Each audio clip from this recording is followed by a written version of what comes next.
This is an intro to break-even analysis. So what is break-even analysis? A break-even analysis is a management tool used to calculate when the output of goods are at the break-even point, the profit, or at the loss. It is to see whether the business is affordable to produce particular goods or service, to work out how many sales are needed to cover their cost, and to see how the break-even point changes as the price changes. To calculate this, consider the diagram below. This diagram here is a break-even chart. The x-axis indicates the output or quantity of the units produced for a business on a certain period of time. The y-axis indicates the revenue cost. We first draw on the fixed cost line. This is always a straight horizontal line since the fixed costs don't change with the units produced. It represents the cost of production that the business has to pay regardless of the product produced or sold. This includes lease cost, rent, and insurance. Next, we have the variable cost line. Variable cost varies depending on the volume of units produced. This includes labor, materials, and supplies.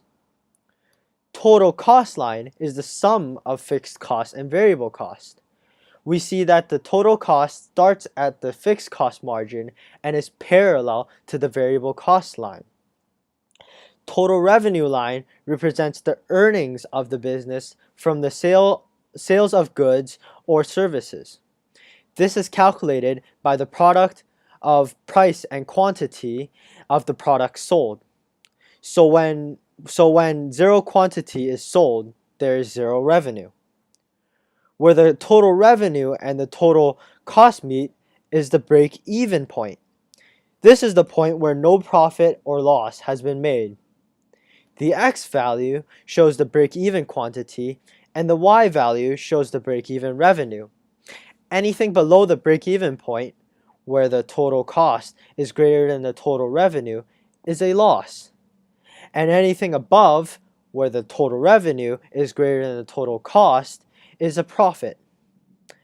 Suppose that the present output of the business is greater than the break-even output. Thus, the difference of the two gives us the margin of safety. This indicates the extent to which the existing sales exceed the break-even level of output. The greater the difference is, the less vulnerable the business is to the changes in the market. Let's see how the changes in price, fixed cost, and average variable cost would affect the break-even chart. Our changes will be based under this original chart. Here, we see that the unit price is $6, average variable cost is $4, and fixed cost of $50,000. When the price increases from $6 to $10, the total revenue line gets steeper, and so the break-even point would shift to the left and downwards.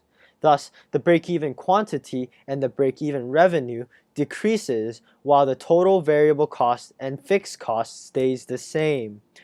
A lower break-even point would increase the chance of making a profit.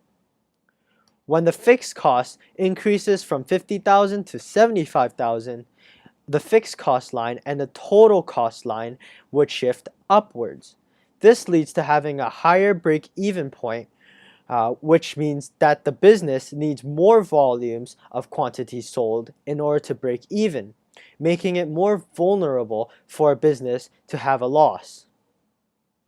When the average variable cost decreases from $4 to $3, this would cause both the variable cost line and the total cost line to decrease. The total revenue and total fixed cost line stays the same. Thus, the break-even point would shift to the left and downwards.